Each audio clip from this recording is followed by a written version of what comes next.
इस सृष्टि की संरचना ईश्वर ने की है। ईश्वर ने हमारे लिए कई अद्भुत कृतियों का निर्माण किया, जिसमें पृथ्वी ईश्वर की एक महान कृति है और दूसरी है मनुष्य। मनुष्य ईश्वर की अद्भुत या यूं कहें महानतम कृति है, जिसमें सोचने, समझने, चलने फिरने, खाने पीने और दिमाग लगाने की शक्तियां मौजूद हैं। इन्हीं शक्तियों के दम पर आज मनुष्य कहां से कहां पहुंच गया है। वैसे तो प्रत्येक जीव जंतु ईश्वर की कृति है, मगर इंसान इन सब से अलग जीव है, जिसमें सोचने समझने की अनुपम शक्ति है। आज इंसान ने कितनी उपलब्धियों का निर्माण किया और मानवता और समाज को आगे बढ़ाया, मगर मनुष्य का शरीर कई प्राकृतिक तत्वों से बना है, जैसे हवा, पानी, अग्नि, मिट्टी और आकाश। ये सच है कि मनुष्य का शरीर नाइट्रोजन, कार्बन और खनिज जैसे प्राकृतिक तत्वों से बना है, क्योंकि इन सब से मिलकर बनती है एक कोशिका यानी सेल, जो कि हमारे शरीर को बनाने में एक इकाई का काम करती है। जिस प्रकार ईंट पर ईंट रखकर दीवार बनती है, उसी प्रकार कई सेल्स मिलकर एक टिश्यू का निर्माण करते हैं और इन्हीं टिश्युओं के जुड़ने से बनता है एक अंग यानी ऑर्गन। ऑर्गन मिलकर बनाते हैं हमारे शरीर की जैविक व्यवस्था यानी सिस्टम। हमारा शरीर इन सब सिस्टम्स की संरचना है। एग्जाम्पल के लिए, जब हम खाना खाते हैं तो हमारे शरीर का डाइजेस्टिव सिस्टम काम करता है, और जब हम सांस लेते हैं तो हमारा रेस्पिरेटरी सिस्टम काम करता है। जैसे ही हमारा हाथ किसी गर्म चीज को छूते ही अपने आप हट जाता है, तब हमारा स्वतंत्र तंत्रिका तंत्र यानी ऑटोनॉमस नर्वस सिस्टम काम करता है। यानी हमारा पूरा शरीर कई प्रकार के सिस्टम से काम करता है।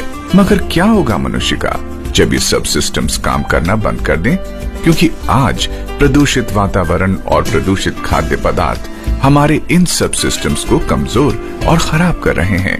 हमारा आज का खराब लाइफस्टाइल भी इन सब का कारण है, क्योंकि इस पूरी कार्य प्रणाली में सबसे महत्वपूर्ण कार्य खनिज यानी मिनरल्स करते हैं। क्योंकि हमारे नर्वस सिस्टम का एक भाग न्यूरॉन है, और न्यूरॉन को अपना काम करने के लिए सोडियम और पोटेशियम की आवश्यकता होती है। इन्हीं की मदद से पूरे शरीर से संदेश मस्तिष्क को भेजे जाते हैं, और प्रत्युत्तर में मस्तिष्क अपने संदेश शरीर को भेजता है। हमारा पूरा शरीर अलग अलग खनिजों से बना है। उदाहरण के लिए, हमारी स्किन में सबसे ज्यादा जिंक होता है और हड्डियों में सबसे ज्यादा कैल्शियम पाया जाता है। दांतों में फास्फोरस और हड्डियों के जोड़ों में कैल्शियम तथा बोरोन होता है। हृदय की मांसपेशियों और धड़कन के लिए मैग्नीशियम और सिलीनियम जैसे खनिज जरूरी हैं। हमारे शरीर को ऊर्जा मेटाबॉलिक क्रिया से मिलती है। अणुओं के टूटने और जुड़ने की क्रिया को मेटाबॉलिक क्रिया कहा जाता है, क्योंकि इस क्रिया के होने पर ऊर्जा उत्पन्न होती है और उसे हमारा शरीर प्रयोग करता है। इस क्रिया को साकार करने के लिए मैग्नीशियम बहुत जरूरी है। खनिज यानी मिनरल दो प्रकार के होते हैं। पहला महीन मिनरल यानी ट्रेस मिनरल, दूसरा मुख्य मिनरल यानी मेन मिनरल। महीन यानी ट्रेस मिनरल की कैटेगरी में आते हैं जैसे iron, zinc, copper, selenium, iodine, chlorine और क्रोमियम आदि। दूसरा मुख्य मिनरल यानी मेन मिनरल की कैटेगरी में आते हैं जैसे sodium, potassium, calcium, phosphorus, magnesium, sulphur और कोबाल्ट आदि। मिनरल की कमी से हमें शरीर में कई बीमारियां होती हैं, जैसे कि बोरोन की कमी से ऑस्टियोपोरोसिस और अर्थराइटिस हो सकता है।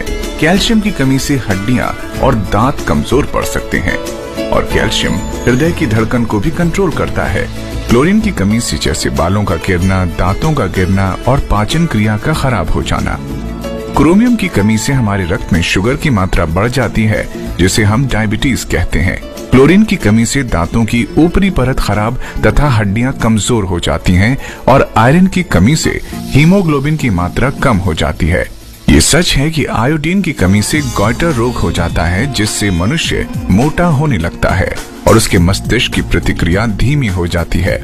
और न जाने कितने रोग मिनरल की कमी से होते हैं, जैसे लिथियम की कमी की वजह से आदमी अपने गुस्से पर काबू नहीं रख पाता, क्योंकि उसका नाड़ी पर कंट्रोल नहीं रहता। मैग्नीशियम की कमी से हृदय धमनी, रक्त धमनियां और गुर्दे में कैल्शियम जमा होने लगता है, जिससे हृदय रोग और गुर्दे में पथरी जमा होने की संभावना ज्यादा हो जाती है। फास्फोरस की कमी से हड्डियों व दांतों को नुकसान पहुंचता है, जिससे पायरिया और ऑस्टियोपोरोसिस जैसी बीमारियां हो जाती हैं। आदमी के रोग बढ़ते ही जाते हैं, जैसे पोटेशियम की कमी से सोडियम के साथ संतुलन बिगड़ जाता है, जिससे नर्वस डिसऑर्डर हो सकता और पैरालिसिस भी हो सकता है। सेलेनियम की कमी से कैंसर कारक तत्व बढ़ सकते हैं और हृदय रोग का खतरा भी बढ़ जाता है। सिलिकॉन की कमी से बालों का टूटना, नाखूनों का टूटना और हड्डियों का डीफॉर्मेशन हो सकता है। एसिड बेस संतुलन सोडियम की कमी की वजह से बिगड़ जाता है। जिंक की कमी से कोलेस्ट्रॉल की मात्रा बढ़ जाती है तथा शरीर के 2000 से ज्यादा एंजाइम में ये पाया जाता है तथा जिंक त्वचा व बालों के लिए भी बहुत आवश्यक मिनरल है। ये सच है कि मिनरल का हमारे शरीर के लिए बहुत महत्व है। क्या इन सब बातों से आपको कुछ समझ आया कि मिनरल हमारे शरीर के लिए कितने जरूरी हैं?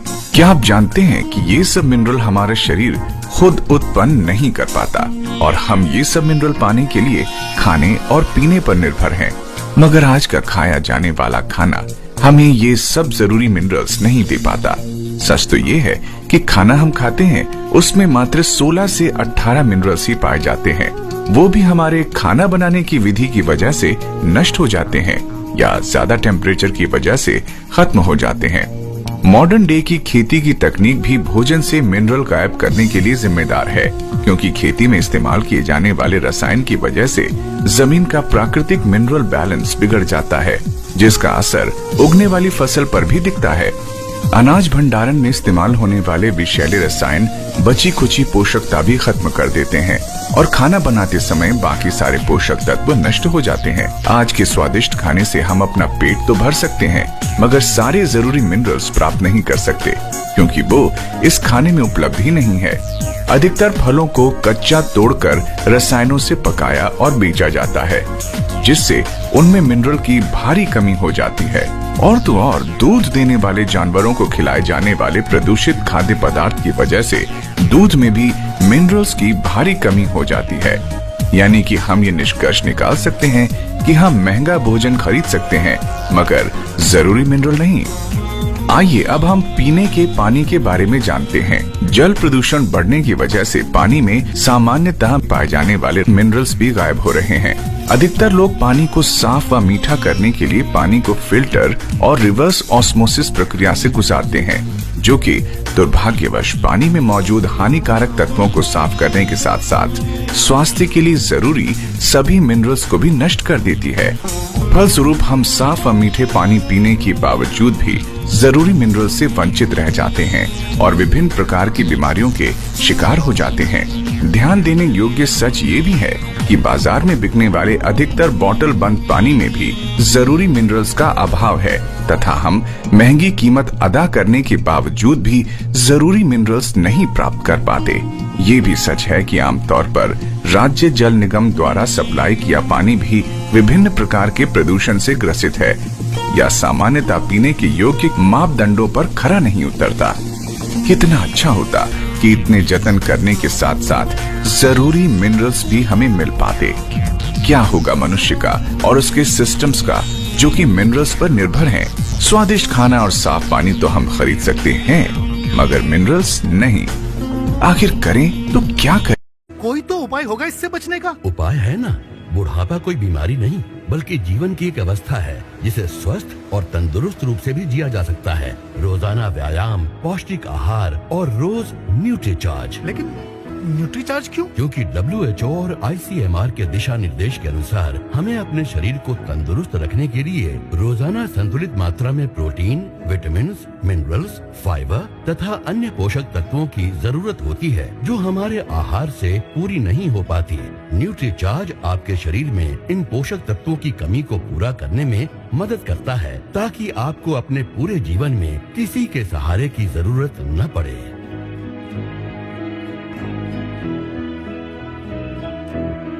न्यूट्रीचार्ज जवानी की उम्र बढ़ाए, बुढ़ापा दूर भगाए।